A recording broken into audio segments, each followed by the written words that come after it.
Amigas e amigos, muito tem se falado sobre a comunicação nos governos Lula e Dilma.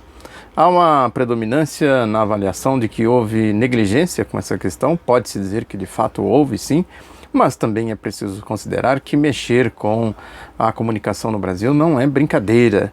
Ela é completamente dominada por grupos de mídia, né? Esses bem conhecidos aí, os grupos, eu já falei aqui que são verdadeiros, eles formam, né, um cartel mafioso, porque a mídia, podemos dizer que é a essência da ideologia do sistema. Sem a mídia eles não fariam absolutamente nada. A mídia é que mantém a população desinformada, alienada, distante das realidades, distante da consciência social, democrática, consciência de si mesma, enfim.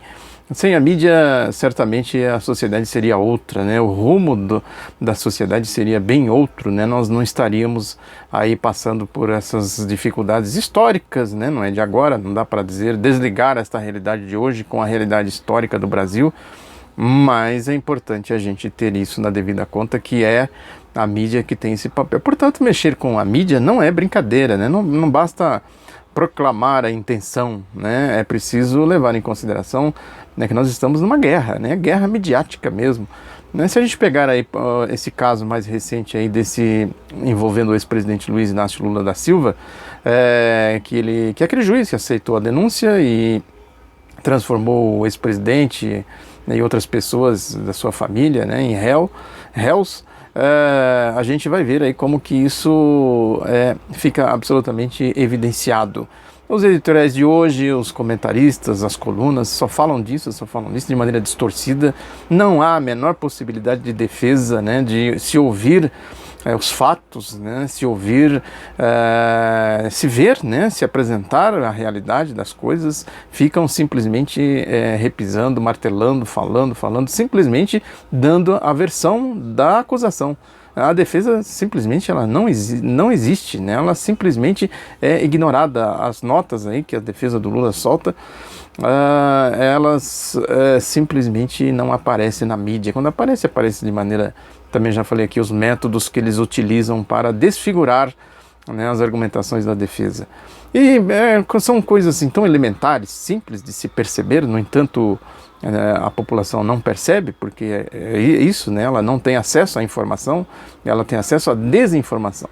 Porque se a gente pegar o caso do Triplex do Guarujá, do sítio da Atibaia, e mais esses dois episódios recentes, esses dois casos, né, que é o mesmo episódio, na verdade, que é o apartamento em frente ao apartamento do Lula, que foi alugado para a segurança do Lula, lá está instalado o aparelho de segurança do Lula, e também o terreno que poderia ser do Instituto Lula.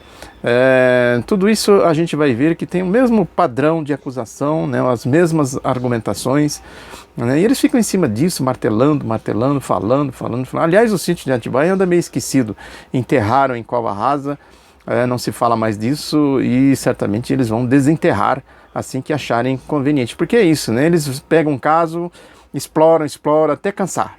Aí cansou daquele caso, eles vão para outro, explora. O lawfare, a guerra jurídica com fins políticos, né, que a defesa do Lula tem muito bem caracterizado. Enquanto isso, o que a gente vê coisas absurdas aí as delações que a Operação Lava Jato varrem para debaixo do tapete, né? Tem um caso grave, né, que isso vai caindo meio que no esquecimento, que é a conta do José Serra no exterior. É importante isso, porque qual a diferença da conta do Serra para a conta do Cunha? Por que o Cunha está preso e o Serra é ministro das Relações Exteriores? E vai por aí afora, né? São vários casos. Aliás, ainda falando do caso do Lula, é importante, eu lembrei aqui também do caso do Cerveró, né, que eles pegaram, falaram, até que cansou, o Cerveró foi lá, desmentiu, as testemunhas desmentiram, né, aí eles arrumaram outro, né, que arrumaram agora esse caso aí da Operação Zelotes, né. Mesmo dentro da Operação Zelotes tem coisas cabeludas lá, o triplex da família Marinho, por exemplo, né, o caso também aí evasão de divisas, né, de recursos, né, esse caso que foi aí também varrido, o Paraná Papers, né, lembrei aqui, né, que simplesmente também desapareceu, ninguém mais fala nada disso. Esta é a corrupção verdadeira, de verdade. Aí ficam pegando sítio, ficam pegando triplexes, pegando não sei o que, agora apartamento lá em São Bernardo, terreno em São Bernardo e tal, né, e ficam falando o que é pior, o que é mais grave, né, falam e não apresentam absolutamente nada de concreto.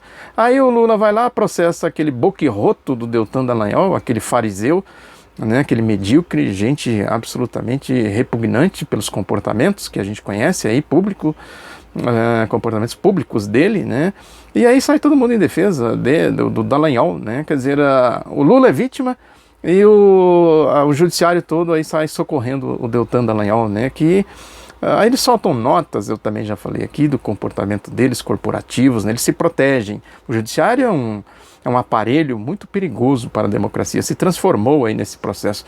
Essa é a associação disso, associação daquilo, nota para cá, nota para lá, né? Porque criaram aí um complexo em torno da Operação Lava Jato. É importante também a gente considerar isso, que não é só mais a Operação Lava Jato, tem todo um complexo em torno disso, as suas ramificações, como é o caso agora desse juiz lá de Brasília que aceitou essa denúncia contra o Lula, absolutamente sem nenhum fundamento, né, no padrão Operação Lava Jato.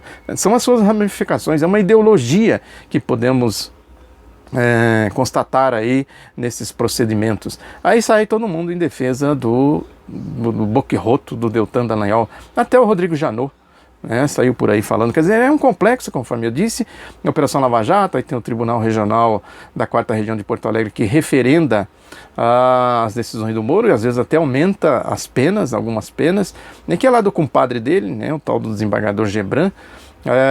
Depois tem a Procuradoria-Geral da República, o Rodrigo Janot, e tem o representante do STF, que é o Teori Zavascki. Criaram aí esse complexo, né, de politicagem, né, com pura politicagem, e sem a mídia, certamente, eles não teriam chance nenhuma, absolutamente nenhuma, de fazer o que eles estão fazendo. Essa politicagem toda. Porque é isso, né, são fatos contra mentiras, são realidades contra ficção. Ficções aí de todo tipo, né, de todo jeito. Eles pegam daqui e vão criando as ficções de diferentes maneiras para ir engambelando o público, né? O jornalista Samuel Weiner, né, que foi proprietário do jornal Última Hora e também da revista Diretrizes, que teve a ousadia de enfrentar os golpistas na época do segundo governo Vargas, e depois o jornal dele sobreviveu até o fim da ditadura. Ele era um estranho no ninho, já falei dele aqui também, que ele escreveu aí as suas memórias num livro que eu recomendo, né, para a gente entender o que é a mídia. Ali ele caracteriza bem a mídia. Ele era de fora do grupo, né, do cartel, né, desse cartel mafioso, e ele dizia que a mídia não ajuda a ganhar eleições, mas ajuda a perder. No caso do golpe, a gente vê isso de maneira absolutamente clara. Eles não conseguem dar um rumo definido, um rumo político definido para o golpe, porque o golpe tem um programa. Agora, dar consequência política para o golpe é outra coisa.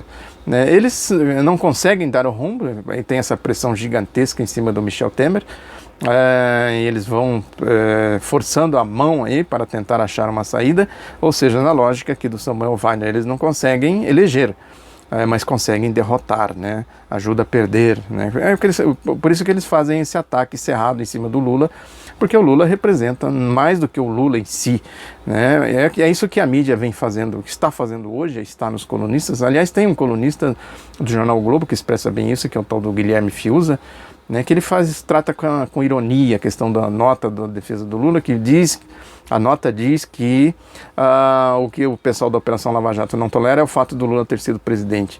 Aí eles querem dizer, o pernambucano, nordestino, pobre, né, que veio aqui e se transformou em presidente da República, dó, coitado, né, e agora é vítima da elite, não sei o quê, fazendo ironia. Tem também um colunista no site da Exame, no portal da Exame, que é um acadêmico da Fundação Getúlio Vargas, que escreve também nesse tom, e até alguns editoriais também dão esse tom aí de ironia, né, tratar com ironia essa nota dos advogados do Lula, quando na realidade é exatamente isso, né, porque eles procuram esconder da população que existem dois Brasis de fato, né, o Brasil do povo e o Brasil da elite. Isso é realidade, né? Está aí nos explicadores do Brasil, que eu já falei aqui, né? O Sérgio Buarque de Holanda, Gilberto Freire, Caio Prado Júnior, Nelson Werneck Sodré, Raimundo Faoro e tantos outros que tem por aí afora, né? Isso já foi profundamente estudado, constatado, né? E eles tentam fazer essas ironias, como faz esse IUP aí do jornal o Globo, né, esse tal de Guilherme Fiuza, que é um fascistinha, né, bem tímido. Ele se iguala com a turma da Operação Lava Jato, inclusive no jeito de se comportar, né, são IUPs, fascistinhas, engomadinhos, né, almofadinhas, né, fascistinhas mesmo, né, o perfil do fascista, exatamente esse tipo de Operação Lava Jato, turma da Operação Lava Jato, os almofadinhas da Operação Lava Jato e gente como ele aí atuando na mídia. E muitos outros que tem por aí, com outros perfis, com outras características, mas com o mesmo pensamento. Fascistas, né? Esta é a definição. É isso, né? Porque a mídia, mexer com a mídia não é fácil, né? É um ninho de cobra aquilo lá, né? É a essência da ideologia, do sistema, do modelo que se liga à ideologia do capitalismo internacional. O Grupo Estado de São Paulo, por exemplo, né, o jornal Estado de São Paulo, fez aí uma feroz perseguição à política externa do governo Lula, que foi uma das coisas, Lula e Dilma, que foi uma das coisas mais interessantes que foi feita aí nesse período. O Vitor Tivita também, do Grupo Abril, que é outro grupo aí, barra pesada, né, que ele dizia que não era sobre o Fernando Henrique, era neoliberal, ele dizia que não era o Fernando Henrique, que eles não apoiavam o programa de governo do Fernando Henrique, era o Fernando Henrique que apoiava o programa de governo deles. Ele falava isso abertamente, claramente, nesse sentido. É o conceito de classe, portanto, né? A mídia tem um conceito de classe, né? A gente precisa ter isso na devida dimensão. E são grupos que se formaram, né, que cresceram aí mamando nas tetas do Estado, né? Teve um caso até agora, recentemente, né, do ponto de vista histórico recente, né, que foi quando começou aí a implantação da TV a cabo, que quem socorreu o Grupo Marinho foi o BNDES, dinheiro do BNDES, que foi um caso rumoroso. Eles foram obrigados a soltar notas, né, explicando, né, e não é só o Grupo Globo que se beneficiou disso, não. Quer dizer, hoje eles ficam falando que o BNDES precisa fazer isso, fazer aquilo, e tal, agora na hora de socorrê-los, né, sem contar as verbas publicitárias, né, e outras coisas mais. São grupos que mamam no Estado, né? Aliás, é a cara do capitalismo brasileiro, né? Conforme eu já falei aqui também. O capitalismo brasileiro sem o Estado não seria absolutamente nada. O contexto é esse. É por isso que eu falei aqui dessa questão da comunicação, né? Que precisa ser devidamente avaliada, né? Talvez não havia correlação de força políticas, condições políticas para se fazer uma reforma na mídia, né, coisa do tipo, mas a gente que é do campo do povo, da democracia, da civilização, né, acho que é fundamental a gente pensar em comunicar com o povo, se utilizar aí das ferramentas que nós temos, das possibilidades que temos, né, para a gente amplificar o máximo aí a comunicação com o povo, né, através de um canal como esse aqui, por exemplo, né, do outro lado da notícia, né, tem aí também os grupos no WhatsApp, Facebook, coisa do tipo, né, mas eu acho que a gente precisa ter mais ousadia, inclusive, para criar aí meios de comunicação para a gente tentar falar o máximo possível com a população e furando esse bloqueio, né, que a mídia cerceia a liberdade de expressão, cerceia a liberdade de imprensa, né, e com isso eles vão aí levando o seu projeto adiante, né, que é o objetivo aí do golpe que foi dado. Eles precisam executar o golpe, por isso que eles têm essa atitude aí, como essa questão que eu acabei de falar aqui do ex-presidente Luiz Inácio Lula da Silva. Muito obrigado pela atenção, um abraço, espalhe o outro lado da notícia e até a próxima.